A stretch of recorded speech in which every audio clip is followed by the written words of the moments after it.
Hello friends, welcome to tech info and career guidance. So జనరల్గా ఏంటంటే కనుక నాది ఒక టాప్ మేట్ పేజ్ ఉంది ఫ్రెండ్స్. అది ఏంటంటే కనుక టీఎస్ఏ అని ఉంటుంది.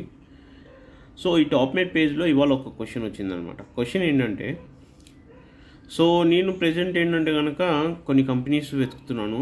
ఏ కంపెనీస్ సెలెక్ట్ చేసుకోవాలి? ఫస్ట్ ఆఫ్ ఆల్ ఒకటి గుర్తుపెట్టుకోండి, మీకు ఒక స్టెప్ బై స్టెప్ ప్రాసెస్లో నేను ఒక ఐడియా ఇస్తాను. ఇది చాలామంది స్టూడెంట్స్ కావచ్చు, లేదంటే ఆల్రెడీ ఎక్స్పీరియన్స్ ఉన్న వాళ్ళకి ఏంటంటే కొంచెం ఐడియా ఉంటుంది ఏ కంపెనీ ఏంటి, ఎలా సెర్చ్ చేసుకోవాలని చెప్పేసి.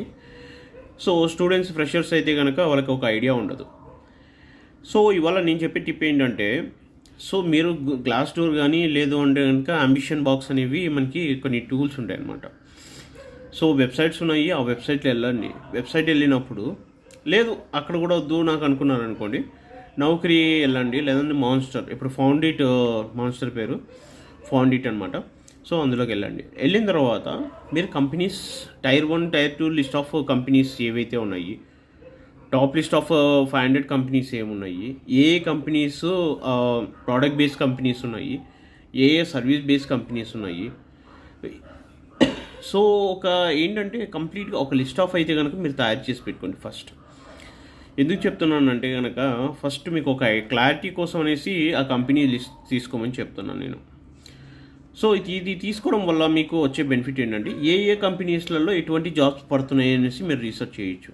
సో దానివల్ల మీకు ఒక ప్లస్ పాయింట్ అవుతుంది.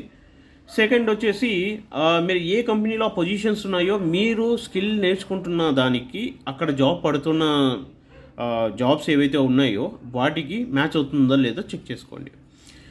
సో ఈ విధంగా మ్యాచ్ అవుతున్నాయి అనుకోండి, మీరు ఏం చేస్తారు అంటే కనుక ఆ పొజిషన్స్కి అప్లై చేసుకోవచ్చు. లేదా సాఫ్ట్వేర్ ఇండస్ట్రీ కావచ్చు, ఐటీ కావచ్చు, నాన్ ఐటీ కావచ్చు, ఏదైనా సరే. సో ఓవరాల్గా మీరు చూసుకుంటే కనుక మీకు అక్కడ మ్యాచబుల్ ఏంటంటే కనుక మీకు కంపెనీస్ అప్డేట్ అవుతూ ఉంటాయి, కంపెనీ యొక్క ఇన్ఫర్మేషన్ వస్తూ ఉంటుంది. సో అక్కడ పొజిషన్స్ ఏవైతే ఉన్నాయో అవి మీకు వస్తుంటాయి. ఇక్కడ మీకు గోస్ట్ రిక్వైర్మెంట్స్ ఉన్నాయి అండ్ ఫేక్ రిక్వైర్మెంట్స్ ఉన్నాయి, అన్నీ ఉంటాయి. బట్ మీరు ఏంటంటే కనుక వాళ్ళు ఎటువంటి జాబ్ డిస్క్రిప్షన్స్ ఇస్తున్నారో ఆ జాబ్ డిస్క్రిప్షన్స్ అనేవి మీరు చెక్ చేసుకుంటూ ఉండండి ఎవ్రీ టైమ్.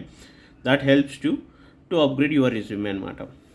ఇలా బేస్ చేసుకునేసి list of companies, list of tier 1 companies, tier 2 companies, తర్వాత ప్రోడక్ట్ బేస్డ్ కంపెనీస్ ఏంటి, సర్వీస్ బేస్డ్ కంపెనీస్ ఏంటి, ఏ పొజిషన్స్లో ఏం చేస్తుంటారు అనేసి మీరు చాట్‌జీపీటీలో కొట్టినా కూడా మీకు ఇన్ఫర్మేషన్ అయితే వస్తుంది. ఈ ఇన్ఫర్మేషన్ మీరు పెట్టుకునేసి మీరు జాబ్ రీసెర్చ్ చేయడం వల్ల మీరు ఎక్కడెక్కడ జాబ్స్ ఉన్నాయో అక్కడక్కడ అప్లై చేసుకోవచ్చు. చాలామందికి తెలియదు, ఇది ఒక ఫ్రెషర్లకే కదా, చాలామందికి తెలియదు. నేను ఇంతమంది వెతుకుతున్నాను, అందరికీ తెలియదు ఫ్రెండ్స్. నెక్స్ట్